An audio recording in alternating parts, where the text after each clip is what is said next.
ವೇದಿಕೆಯ ಹಿಂದೆ ಅನನ್ಯ ಕೊನೆಯ ಹಂತದ ಸಿದ್ಧತೆಗಳನ್ನು ಪರಿಶೀಲಿಸುತ್ತಿದ್ದಳು. ಜಾನುಗೆ ಮಲೆನಾಡಿನ ಶೈಲಿಯ ವಿಶೇಷ ವಿನ್ಯಾಸದ ಕೈಮಗ್ಗದ ರೇಷ್ಮೆ ಸೀರೆಯನ್ನು ಉಡಿಸಿ, ಹಣೆಗೆ ಸಣ್ಣ ಕೆಂಪು ಬೊಟ್ಟು ಇಟ್ಟು, ಮಲ್ಲಿಗೆ ಹೂವಿನ ಮುಡಿ ಸಾಂಕೇತಿಕವಾಗಿ ಮುಡಿಸಲಾಗಿದೆ. ಅನನ್ಯ: ಅತ್ತಿಗೆ, ನೀವು ಇಂದು ಕೇವಲ ಮಾಡೆಲ್ ಅಲ್ಲ, ನೀವು ನಮ್ಮ ಸಂಸ್ಕೃತಿಯ ರಾಯಭಾರಿ. ನಿಮ್ಮ ನಗು ಸಾಕು ಈ ಇಡೀ ಬೆಂಗಳೂರನ್ನೇ ಗೆಲ್ಲೋಕೆ. ಜಾನು ಸ್ವಲ್ಪ ಆತಂಕದಲ್ಲಿ: ಅನನ್ಯ, ಈ ಎತ್ತರದ ವೇದಿಕೆ, ಈ ದೊಡ್ಡ ಲೈಟ್ಸ್, ನನಗೆ ಸ್ವಲ್ಪ ಭಯ ಆಗ್ತಿದೆ. ಅಭಿ ಜಾನುವಿನ ಕೈ ಹಿಡಿದು: ಭಯ ಯಾಕೆ ಜಾನು? ನಿನ್ನ ಹಿಂದೆ ನಿನ್ನ ಈ ಮಣ್ಣಿನ ಮಗ ಇದ್ದಾನೆ. ಹೋಗು, ಆ ವೇದಿಕೆ ಮೇಲೆ ನಿನ್ನ ಮಲೆನಾಡಿನ ಗತ್ತು ತೋರಿಸು. ಸಂಗೀತ ಶುರುವಾಗುತ್ತದೆ. ಮಲೆನಾಡಿನ ಬುಡಕಟ್ಟು ಗೀತೆಗಳು ಮತ್ತು ಕಾಂಟೆಂಪರರಿ ಮ್ಯೂಸಿಕ್ ಮಿಶ್ರಣದ ಹಿನ್ನೆಲೆಯಲ್ಲಿ ಜಾನು ವೇದಿಕೆಯ ಮೇಲೆ ಹೆಜ್ಜೆ ಹಾಕುತ್ತಾಳೆ. ಅವಳ ಸರಳತೆ, ಮುಖದ ಮೇಲಿನ ಶಾಂತತೆ ಮತ್ತು ಆ ಗಾಂಭೀರ್ಯ ಕಂಡು ಇಡೀ ಸಭೆ ಮೌನವಾಗುತ್ತದೆ. ನಂತರ ಚಪ್ಪಾಳೆಗಳ ಸುರಿಮಳೆಯೇ ಆಗುತ್ತದೆ. ಫ್ಯಾಷನ್ ಲೋಕದ ದಿಗ್ಗಜರು "this is the real beauty of India" ಎಂದು ಉದ್ಗರಿಸುತ್ತಾರೆ. ವಿಐಪಿ ಗ್ಯಾಲರಿಯಲ್ಲಿ ಕುಳಿತಿದ್ದ ಕವನ ಮತ್ತು ಪುಟ್ಟಕ್ಕನಿಗೆ ತಾವು ಕೂಡ ಸೆಲೆಬ್ರಿಟಿಗಳು ಎಂಬ ಫೀಲಿಂಗ್ ಬಂದಿದೆ. ಪುಟ್ಟಕ್ಕ: ನೋಡು ಕವನಕ್ಕ, ನಮ್ಮ ಜಾನು ಪೇಪರ್ ಮೇಲಿರೋ ಫೋಟೋ ಥರಾನೇ ಕಾಣ್ತಿದ್ದಾಳೆ. ಆದರೆ ಇಲ್ಲಿರೋರು ಯಾಕೆ ಅಷ್ಟೊಂದು ದೊಡ್ಡ ಕ್ಯಾಮ್ರಾ ಹಿಡ್ಕೊಂಡು ಅವಳನ್ನೇ ನೋಡ್ತಿದ್ದಾರೆ?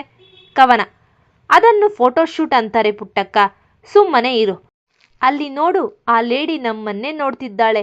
ಸ್ಟೈಲ್ ಆಗಿ ಜ್ಯೂಸ್ ಕೊಡಿ ಎಂದು ಹೇಳಿ ಕವನ ಸ್ಟಾಲ್ನಲ್ಲಿ ಜ್ಯೂಸ್ ಕುಡಿಯಲು ಹೋಗಿ ಪುಟ್ಟಕ್ಕನ ಸೀರೆ ಮೇಲೆ ಚೆಲ್ಲುತ್ತಾಳೆ.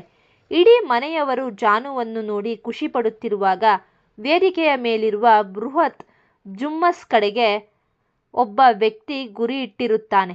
ಅವನು ವೇದಿಕೆಯ ಲೈಟಿಂಗ್ ಕಂಟ್ರೋಲ್ ರೂಮ್ನಲ್ಲಿ ಕುಳಿತು ವಯರ್ ಕತ್ತರಿಸಲು ತಯಾರಿ ನಡೆಸುತ್ತಿರ್ತಾನೆ.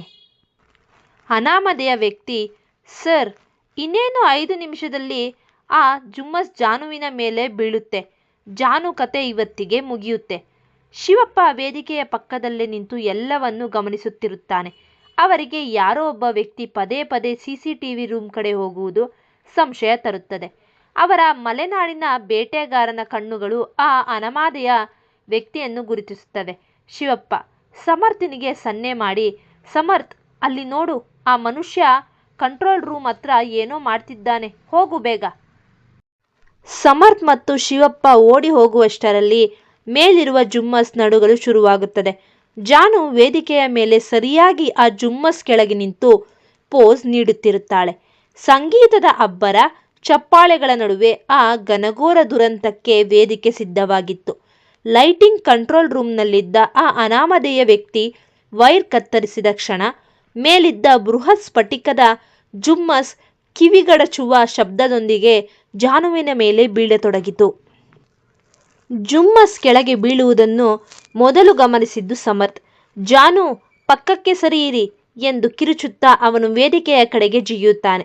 ಆದರೆ ಅವನಿಗಿಂತ ಮೊದಲೇ ವೇದಿಕೆಯ ಪಕ್ಕದಲ್ಲಿದ್ದ ಅಭಿಜಿತ್ ಮಿಂಚಿನ ವೇಗದಲ್ಲಿ ಜಿಗಿದು ಜಾನುವನ್ನು ತಬ್ಬಿಕೊಂಡು ಪಕ್ಕಕ್ಕೆ ಉರುಳುತ್ತಾನೆ. ಧಮ್ ಎಂಬ ಭೀಕರ ಶಬ್ದದೊಂದಿಗೆ ಆ ಭಾರೀ ಜುಮ್ಮಸ್ ಜಾನು ನಿಂತಿದ್ದ ಜಾಗದಲ್ಲಿ ಬಿದ್ದು ನೂರಾರು ಚೂರುಗಳಾಗಿ ಚಲ್ಲಾಪಿಲ್ಲಿಯಾಗುತ್ತದೆ.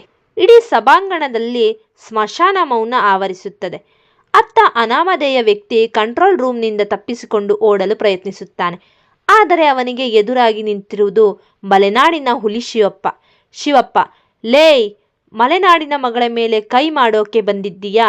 ನಿನ್ನನ್ನು ಬಿಟ್ರೆ ಕಾಡಿನ ದೇವತೆ ನನ್ನನ್ನು ಕ್ಷಮಿಸಲ್ಲ. ಶಿವಪ್ಪ ಅವನ ಕಾಲರ್ ಹಿಡಿದು ಒಂದೇ ಏಟಿಗೆ ಕೆಳಕ್ಕೆ ಬೀಳಿಸುತ್ತಾರೆ. ಸಮರ್ಥ್ ಅಲ್ಲಿಗೆ ಬಂದು ಅವನನ್ನು ಹಿಡಿದು ಮುಖವಾಡವನ್ನು ಕಿತ್ತು ಹಾಕುತ್ತಾನೆ. ಅವನನ್ನು ಕಂಡು ಶಂಕರ್ ಹೆಗ್ಡೆ ದಂಗಾಗುತ್ತಾರೆ. ಇವನು ಮತ್ಯಾರೂ ಅಲ್ಲ, ಅಜ್ಜಿಯ ಹಳೆಯ ಮ್ಯಾನೇಜರ್ನ ಬಾಮೈದ ಚೇತನ್. ಅಭಿಜಿತ್ ಜಾನುವನ್ನು ಮೆಲ್ಲಗೆ ಎಬ್ಬಿಸುತ್ತಾನೆ. ಜಾನುವಿನ ಕೈಗೆ ಸಣ್ಣ ಗಾಯವಾಗಿ ರಕ್ತ ಬರುತ್ತಿರುತ್ತದೆ. ಇಡೀ ಮನೆಯವರು ಆತಂಕದಿಂದ ಓಡಿ ಬರುತ್ತಾರೆ.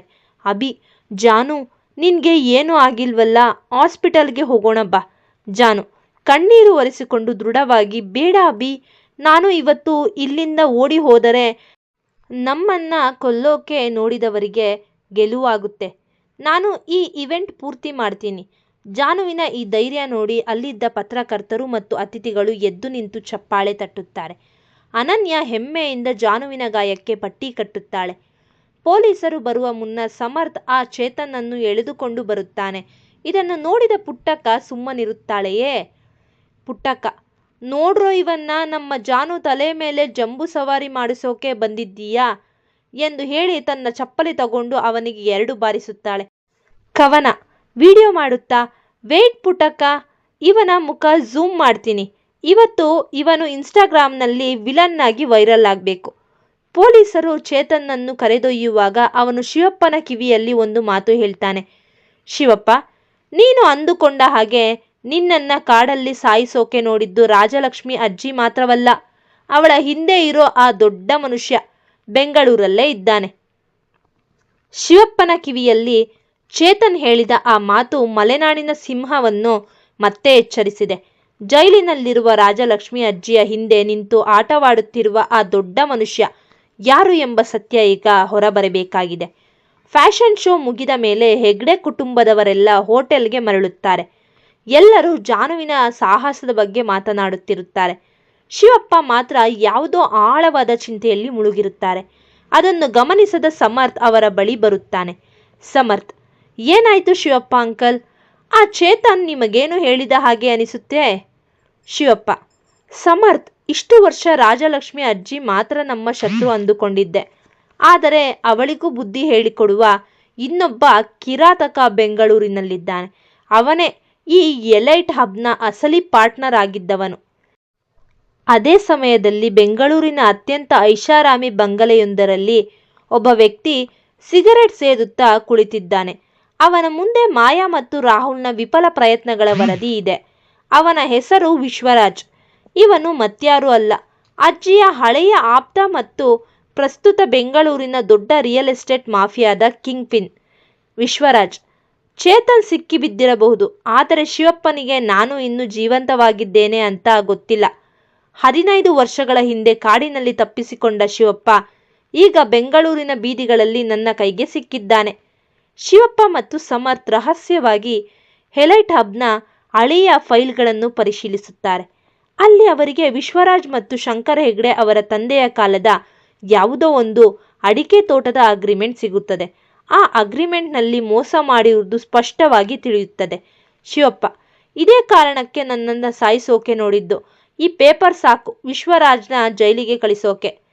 ಕವನ ಮತ್ತು ಪುಟ್ಟಕ್ಕ ಸುಮ್ಮನೆ ಕೂರದೆ ವಿಶ್ವರಾಜ್ನ ಆಫೀಸ್ಗೆ ಹೋದಾಗ ಅಲ್ಲಿ ಒಂದು ಮಾಸ್ಕ್ ಪಾರ್ಟಿ ನಡೆಯುತ್ತಿರುವುದನ್ನು ಕಾಣುತ್ತಾರೆ.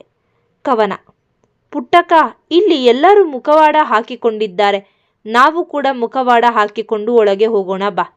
ಪುಟ್ಟಕ್ಕ, ಕೋತಿ ಮುಖವಾಡ ಹಾಕಿಕೊಂಡು? ನಾನು ಈ ಮುಖವಾಡ ಹಾಕೊಂಡ್ರೆ ಯಾರೂ ಕಂಡು ಹಿಡಿಯಲ್ಲ. ಕವನಕ್ಕ, ಬಾ, ಆ ವಿಶ್ವರಾಜ್ ಏನು ಮಾತಾಡ್ತಾನೆ ಅಂತ ಕೇಳೋಣ. ಪಾರ್ಟಿಯಲ್ಲಿ ವಿಶ್ವರಾಜ್ ತನ್ನ ಹೊಸ ಪ್ಲಾನ್ ಬಗ್ಗೆ ಮಾತನಾಡುತ್ತಿರುತ್ತಾನೆ. ನಾಳೆ ಬೆಳಿಗ್ಗೆ ಜಾನು ಮತ್ತು ಅಭಿ ಬೆಂಗಳೂರಿಂದ ವಾಪಸ್ ಹೋಗೋ ದಾರಿಯಲ್ಲಿ ಅವರ ಕಾರ್ ಮೇಲೆ ಅಟ್ಯಾಕ್ ಆಗಬೇಕು. ಇದನ್ನು ರೆಕಾರ್ಡ್ ಮಾಡುವ ಮೊದಲೇ ಪುಟ್ಟಕ್ಕನ ಫೋನ್ ರಿಂಗ್ ಆಗಿಬಿಡುತ್ತೆ. ವಿಶ್ವರಾಜ್ನ ಬಾಡಿಗಾರ್ಡ್ಗಳು ಇವರನ್ನು ನೋಡಿಬಿಡುತ್ತಾರೆ. ವಿಶ್ವರಾಜ್, ಯಾರವರು? ಹಿಡಿಯಿರಿ ಅವರನ್ನ. ಕವನ ಮತ್ತು ಪುಟ್ಟಕ್ಕ ತಮ್ಮ ಹೈ ಹೀಲ್ಸ್ ಕಿತ್ತೆಸೆದು ಬೆಂಗಳೂರಿನ ಓಣಿಯಲ್ಲಿ ಓಡಲು ಶುರು ಮಾಡುತ್ತಾರೆ. ಓಡುತ್ತಿದ್ದ ಕವನ ಮತ್ತು ಪುಟ್ಟಕ್ಕ ಯಾರಿಗೆ ಡಿಕ್ಕಿ ಹೊಡೆಯುತ್ತಾರೆ ಗೊತ್ತಾ? ಅಲ್ಲಿಗೆ ಜೀಪ್ನಲ್ಲಿ ಬರುತ್ತಿದ್ದ ಅಭಿ ಮತ್ತು ಸಮರ್ಥ್. ಪುಟ್ಟಕ್ಕ, ಅಭಿ ಸರ್, ಆ ವಿಶ್ವರಾಜ್ ನಾಳೆ ನಿಮ್ಮನ್ನ ಮುಗಿಸೋಕೆ ಪ್ಲಾನ್ ಮಾಡ್ತಿದ್ದಾನೆ. ಅಭಿಯ ಕಣ್ಣುಗಳು ಈಗ ಕೆಂಪಾಗುತ್ತವೆ. ಇಷ್ಟು ದಿನ ಆ ಅಜ್ಜಿಯನ್ನು ನೋಡಿ ಸುಮ್ಮನಿದ್ದೆವು. ಈಗ ನೇರವಾಗಿ ಈ ವಿಶ್ವರಾಜ್ ಅಸಲಿ ಆಟವನ್ನ ನಾವೇ ಶುರು ಮಾಡೋಣ. ಬೆಂಗಳೂರಿನ ಕಾಂಕ್ರೀಟ್ ಕಾಡಿನಲ್ಲಿ ಮಲೆನಾಡಿನ ಸಿಂಹಗಳ ಬೇಟೆ ಈಗ ಶುರುವಾಗಿದೆ. ವಿಶ್ವರಾಜ್ ತನ್ನ ರೌಡಿ ಸೈನ್ಯದೊಂದಿಗೆ ಸಿದ್ಧನಾಗಿದ್ದರೆ, ಅತ್ತ ಅಭಿ ಮತ್ತು ಸಮರ್ಥ್ ತಮ್ಮ ಬುದ್ಧಿವಂತಿಕೆಗೆ ಮತ್ತು ಶಕ್ತಿಯೊಂದಿಗೆ ಅಂತಿಮ ಸಮರಕ್ಕೆ ಅಣಿಯಾಗುತ್ತಾರೆ. ವಿಶ್ವರಾಜ್ ತನ್ನ ಪ್ಲಾನ್ ಪ್ರಕಾರ ಹೆಗ್ಡೆ ಕುಟುಂಬ ಬೆಂಗಳೂರು ಬಿಡುವ ಮುನ್ನವೇ ಅವರನ್ನು ಮುಗಿಸಲು ತನ್ನ ಅಡ್ಡಾದಲ್ಲಿ ಸಂಚು ರೂಪಿಸುತ್ತಿರುತ್ತಾನೆ. ಆದರೆ ಅವನಿಗೆ ಗೊತ್ತಿಲ್ಲ, ಜೀಪ್ನಲ್ಲಿ ಬರುತ್ತಿರುವುದು ಕೇವಲ ಮನುಷ್ಯರಲ್ಲ, 15 ವರ್ಷದ ಸೇಡನ್ನು ಹೊತ್ತ ಉರಿಮಾರಿಗಳು. ಅಭಿ ಮತ್ತು ಸಮರ್ಥ್ ವಿಶ್ವರಾಜ್ನ ರಹಸ್ಯ ಅಡ್ಡಾವನ್ನು ಪತ್ತೆ ಹಚ್ಚಿ ಅಲ್ಲಿಗೆ ನುಗ್ಗುತ್ತಾರೆ. ವಿಶ್ವರಾಜ್ನ ಬಾಡಿಗಾರ್ಡ್ಗಳು ತಡೆಯಲು ಬಂದಾಗ ಮಲೆನಾಡಿನ ಅಡಿಕೆ ತೋಟದಲ್ಲಿ ಕೆಲಸ ಮಾಡಿ ಗಟ್ಟಿಯಾಗಿದ್ದ ಮೈಕಟ್ಟಿನ ಅಭಿ ಮತ್ತು ಸಮರ್ಥ್ ಅವರನ್ನು ಸಿನಿಮಾ ಸ್ಟೈಲ್ನಲ್ಲಿ ಸದೆ ಬಡಿಯುತ್ತಾರೆ. ವಿಶ್ವರಾಜ್ ಶಾಕ್ ಆಗಿ, ಅಭಿಜಿತ್, ನಿನಗೆ ಇಷ್ಟೊಂದು ಧೈರ್ಯವೇ? ನನ್ನ ಅಡ್ಡಕ್ಕೆ ಬಂದು ನನ್ನನ್ನೇ ಎದುರಿಸ್ತೀಯಾ? ಅಭಿ, ನೋಡು ವಿಶ್ವರಾಜ್, ನೀನು ಸಿಟಿಲಿ ರೌಡಿ ಇರ್ಬೋದು, ಆದರೆ ನಾವು ಮಣ್ಣನ್ನು ನಂಬಿದವರು. ಮಣ್ಣು ನಮಗೆ ಪ್ರಾಣ ಕೊಡೋದು ಮಾತ್ರವಲ್ಲ, ನಿನ್ನಂಥವ್ರನ್ನ ಹೂತು ಹಾಕೋದು ಹೇಗೆ ಅಂತಲೂ ಕಲಿಸಿಕೊಟ್ಟಿದೆ. ಅಷ್ಟರಲ್ಲಿ ಜೀಪ್ನಿಂದ ಇಳಿದು ಗಂಭೀರವಾಗಿ ನಡೆದು ಬರುತ್ತಾರೆ ಶಿವಪ್ಪ. ಅವರನ್ನು ನೋಡಿದ ವಿಶ್ವರಾಜ್ನ ಕೈಯಲ್ಲಿ ಗನ್ ಕೆಳಗೆ ಬೀಳುತ್ತದೆ. ವಿಶ್ವರಾಜ್, ಶಿವಪ್ಪ, ನೀನು ಇನ್ನೂ ಬದುಕಿದ್ದೀಯಾ? ಶಿವಪ್ಪ, 15 ವರ್ಷದ ಹಿಂದೆ ಕಾಡಲ್ಲಿ ನನ್ನನ್ನು ಸಾಯಿಸೋಕೆ ನೋಡಿದಾಗ ಈ ಕಾಡಿನ ದೇವತೆ ನನ್ನನ್ನು ಕಾಪಾಡಿದಳು. ವಿಶ್ವರಾಜ್, ನೀನು ಮಾಡಿದ ಪ್ರತಿ ಹಗರಣದ ದಾಖಲೆ ಈಗ ಪೊಲೀಸ್ ಕಮಿಷನರ್ ಕೈಯಲ್ಲಿದೆ. ನಿನ್ನ ಸಾಮ್ರಾಜ್ಯ ಇವತ್ತಿಗೆ ಮುಗೀತು. ಇದೇ ಸಮಯದಲ್ಲಿ ಮಾಯಾ ಮತ್ತು ರಾಹುಲ್ ಯಾರು ಜೈಲಿನಿಂದ ಪೆರೋಲ್ ಮೇಲೆ ಹೊರಬಂದು ವಿಶ್ವರಾಜ್ ಜೊತೆ ಸೇರಿಕೊಂಡಿದ್ದರು. ಜಾನುವನ್ನು ಕಿಡ್ನಾಪ್ ಮಾಡಲು ಪ್ರಯತ್ನಿಸುತ್ತಾರೆ. ಆದರೆ ಜಾನು ಈ ಬಾರಿ ಸುಮ್ಮನೆ ಕೂರಲ್ಲ.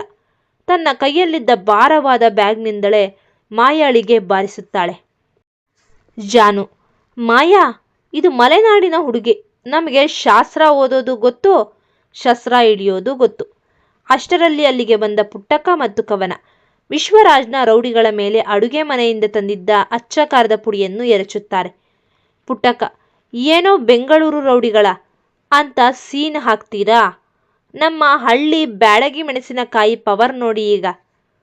ಪೊಲೀಸ್ ಕಮಿಷನರ್ನ ಸೈರನ್ ಸದ್ದು ಕೇಳಿಸುತ್ತದೆ. ವಿಶ್ವರಾಜ್, ರಾಹುಲ್ ಮತ್ತು ಮಾಯಾ ಮೂವರನ್ನು ಪೊಲೀಸರು ಸುತ್ತುವರಿಯುತ್ತಾರೆ.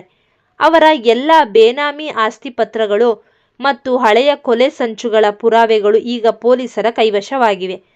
ಶಂಕರ್ ಹೆಗ್ಡೆ ಎಲ್ಲರನ್ನೂ ನೋಡಿ ಹೆಮ್ಮೆಯಿಂದ ನಗುತ್ತಾರೆ. ನನ್ನ ಗೆಳೆಯ ಮತ್ತು ನನ್ನ ಮಕ್ಕಳು ಇವತ್ತು ಈ ವಿಷಸರ್ಪಗಳನ್ನು ನಾಶ ಮಾಡಿದ್ದಾರೆ ಎನ್ನುತ್ತಾರೆ. ಎಲ್ಲ ಗಲಾಟೆ ಮುಗಿದ ಮೇಲೆ ಬೆಂಗಳೂರಿನ ಎಲೈಟ್ ಹಬ್ ಮುಂದೆ ಇಡೀ ಕುಟುಂಬ ನಿಂತಿದೆ. ಅಭಿ, ಜಾನು, ಈಗಲಾದರೂ ನಿನ್ನ ಬೆಂಗಳೂರು ಪ್ರವಾಸ ನೆಮ್ಮದಿಯಿಂದ ಮುಗಿಯಿತಲ್ಲ? ಜಾನು ನಗುತ್ತಾ, ಬೆಂಗಳೂರು ಚೆನ್ನಾಗಿದೆ ಅಭಿ, ಆದರೆ ನಮ್ಮ ಮಲೆನಾಡಿನ ಮಣ್ಣಿನ ವಾಸನೆ, ಆ ಅಡಿಕೆ ತೋಟದ ತಂಗಾಳಿ ಮುಂದೆ ಇದು ಯಾವುದೂ ಸಾಲದು. ನಡೀರಿ, ಮನೆಗೆ ಹೋಗೋಣ. ಅನನ್ಯ ತನ್ನ ಅತ್ತಿಗೆಗೆ ಒಂದು ಸುಂದರವಾದ ಉಡುಗೊರೆ ನೀಡುತ್ತಾಳೆ. ಅದು ಜಾನುವಿನ ಫೋಟೋ ಇರುವ ಮಲೆನಾಡಿನ ಮಹಾರಾಣಿ ಎಂಬ ಬ್ರ್ಯಾಂಡ್ ಲಾಂಛನ. ಈಗ ಜಾನು ಕೇವಲ ಮನೆಯ ಸೊಸೆಯಲ್ಲ, ಇಡೀ ದೇಶಕ್ಕೆ ಮಲೆನಾಡಿನ ಉತ್ಪನ್ನಗಳನ್ನು ಪರಿಚಯಿಸುವ ಉದ್ಯಮಿ. ಕಾರು ಮತ್ತೆ ಬೆಂಗಳೂರಿನ ಟ್ರಾಫಿಕ್ ದಾಟಿ ಹಸಿರು ಮಲೆನಾಡಿನ ಕಡೆಗೆ ಸಾಗುತ್ತದೆ. ಕವನ ಮತ್ತು ಪುಟ್ಟಕ್ಕ ಕಾರಿನಲ್ಲಿ ಕುಳಿತು ಬೆಂಗಳೂರಿನಲ್ಲಿ ತಾವೇಗೆ ಫೈಟ್ ಮಾಡಿದ್ದು ಅಂತ ಹೊಸ ಕತೆ ಕಟ್ಟಿ ಹೇಳುತ್ತಿರುತ್ತಾರೆ. ಬೆಂಗಳೂರಿನ ಯುದ್ಧ ಮುಗಿಸಿ ಹೆಗ್ಡೆ ನಿವಾಸಕ್ಕೆ ಮರಳಿದಾಗ ಮಲೆನಾಡು ಹೊಸ ಕಳೆಯಿಂದ ಕಂಗೊಳಿಸುತ್ತಿತ್ತು. ಎಲ್ಲರ ಜೀವನವೂ ಒಂದು ಸುಂದರ ದಡ ಸೇರಿತ್ತು. ಸಮರ್ಥನ ಜೀವನಕ್ಕೆ ಸ್ನೇಹ ಎಂಬ ಸುಂದರ ಹುಡುಗಿಯ ಎಂಟ್ರಿಯಾಗುತ್ತದೆ. ಅವಳು ಸಮರ್ಥನ ತ್ಯಾಗ ಮತ್ತು ಗುಣವನ್ನು ಅರಿತು ಅವನನ್ನು ಪ್ರಾಣಕ್ಕಿಂತ ಹೆಚ್ಚಾಗಿ ಪ್ರೀತಿಸುತ್ತಾಳೆ.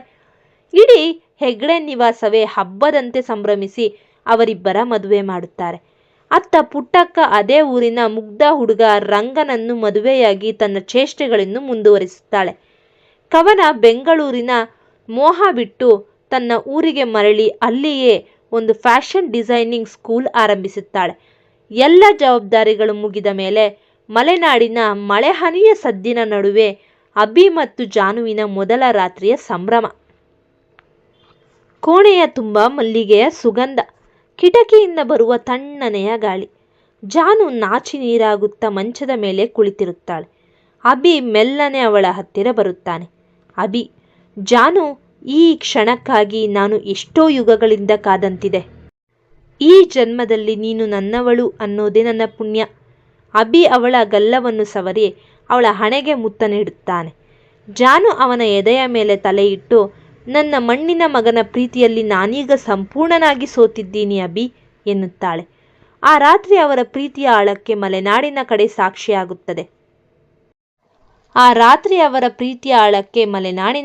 ಸಾಕ್ಷಿಯಾಗುತ್ತದೆ. ಅವರಿಬ್ಬರು ಒಬ್ಬರನ್ನೊಬ್ಬರು ಗಾಢವಾಗಿ ಆವರಿಸಿಕೊಂಡು ತಮ್ಮ ಹೊಸ ಜೀವನದ ಮಧುರ ಕನಸುಗಳಲ್ಲಿ ಮುಳುಗುತ್ತಾರೆ. ಈ ಕಡೆ ಮಾಯಾ ಹೇಳಿದಂತೆ ಅಜ್ಜಿಗೆ ಪಾರ್ಶ್ವವಾಯು ಆಗಿರುವುದಿಲ್ಲ. ಜೈಲಿನಿಂದ ಪೆರೋಲ್ ಮೇಲೆ ಹೊರಬಂದಿರುವ ರಾಜಲಕ್ಷ್ಮಿ ಅಜ್ಜಿ ಈಗ ತುಂಬ ಸುಧಾರಿಸಿದವರಂತೆ ನಟಿಸಿರುತ್ತಾರೆ. ಕೈಯಲ್ಲಿ ಜಪಸರ ಹಿಡಿದು ನಾನು ಮಾಡಿದ ಪಾಪಕ್ಕೆ ಪ್ರಾಯಶ್ಚಿತ ಮಾಡಿಕೊಳ್ಳುತ್ತಿದ್ದೇನೆ ಎನ್ನುತ್ತಾ ಎಲ್ಲರ ಮುಂದೆ ಕಣ್ಣೀರು ಹಾಕುತ್ತಿದ್ದಾರೆ. ಆದರೆ ಅವರ ಕಣ್ಣುಗಳಲ್ಲಿನ ಆ ಕ್ರೌರ್ಯದ ಕಿಡಿ ಇನ್ನೂ ಆರಿಲ್ಲ. ಅವರು ಮೆತ್ತಗಾಗಿದ್ದು ಕೇವಲ ಒಂದು ದೊಡ್ಡ ಬಿರುಗಾಳಿಯ ಮುನ್ಸೂಚನೆಯಂತೆ. ಮದುವೆಯ ಸಂಭ್ರಮ ಮುಗಿದ ಕೆಲವು ತಿಂಗಳುಗಳ ನಂತರ ಜಾನು ಗರ್ಭಿಣಿಯಾಗಿರುವ ಸುದ್ದಿ ಮನೆಗೆ ತಿಳಿಯುತ್ತದೆ. ಇಡೀ ಹೆಗ್ಡೆ ನಿವಾಸ ಸಂತೋಷದಲ್ಲಿರುವಾಗ ಜಾನುಗೆ ಒಂದು ಅನಾಮಧೇಯ ಉಡುಗೊರೆ ಪಾರ್ಸೆಲ್ ಬರುತ್ತದೆ. ಅದನ್ನು ಬಿಡಿಸಿ ನೋಡಿದಾಗ ಅದರಲ್ಲಿ ಒಂದು ಚಿಕ್ಕ ಮಗುವಿನ ತೊಟ್ಟಿಲು ಇರುತ್ತದೆ. ಆದರೆ ಆ ತೊಟ್ಟಿಲ ಮೇಲೆ ಒಂದು ಚೀಟಿ ಇರುತ್ತದೆ. ಈ ಮಗು ಕೇವಲ ನಿಮ್ಮ ವಂಶದ ಕುಡಿಯಲ್ಲ, ಇದು ನನ್ನ ಸೇಡಿನ ಮುಂದಿನ ಹಾದಿ. ನಿಮ್ಮ ಪ್ರೀತಿಯ ಅಜ್ಜಿ. ಜಾನು ಬೆಚ್ಚಿ ಬೀಳುತ್ತಾಳೆ. ಅಜ್ಜಿ ಬದಲಾಗಿಲ್ಲ, ಅವರು ಮುಂದಿನ ಪೀಳಿಗೆಯ ಮೇಲೆ ಕಣ್ಣಿಟ್ಟಿದ್ದಾರೆ ಎಂಬುದು ಅವಳಿಗೆ ಅರ್ಥವಾಗುತ್ತದೆ. ಆದರೆ ಆ ಪಾರ್ಸೆಲ್ ಜೊತೆಗೆ ಇನ್ನೊಂದು ಪುಟ್ಟ ಪೆಟ್ಟಿಗೆ ಇರುತ್ತದೆ. ಅದನ್ನು ತೆರೆದಾಗ ಅದರಲ್ಲಿ ಒಂದು ಹಳೆಯ ಚಿನ್ನದ ಉಂಗುರ ಇರುತ್ತದೆ. ಅದನ್ನು ನೋಡಿದ ಶಿವಪ್ಪ ದಂಗಾಗುತ್ತಾರೆ. ಶಿವಪ್ಪ, ಇದು ಶಂಕರ ಹೆಗ್ಡೆ ಅವರ ತಂದೆ ಯಾರಿಗೋ ಕೊಟ್ಟಿದ್ದ ಉಂಗುರ. ಇದರ ಅರ್ಥ ಅಜ್ಜಿಯ ಜೊತೆ ನಮ್ಮ ಮನೆಯ ರಕ್ತ ಸಂಬಂಧಿ ಯಾರೋ ಒಬ್ಬರು ಈ ಸೇಡಿನ ಆಟದಲ್ಲಿ ಸೇಡಿಕೊಂಡಿದ್ದಾರೆ. ಈ ಕತೆ ನಿಮಗೆ ಇಷ್ಟವಾದಲ್ಲಿ ಬೆಲ್ ಐಕಾನ್ ಮೇಲೆ ಕ್ಲಿಕ್ ಮಾಡಿ ಸಬ್ಸ್ಕ್ರೈಬ್ ಆಗಿ, ಆ ನಂತರ ಕತೆಯನ್ನು ವೀಕ್ಷಿಸಿ ನಮಗೆ ಪ್ರೋತ್ಸಾಹಿಸಿ. ಧನ್ಯವಾದಗಳು.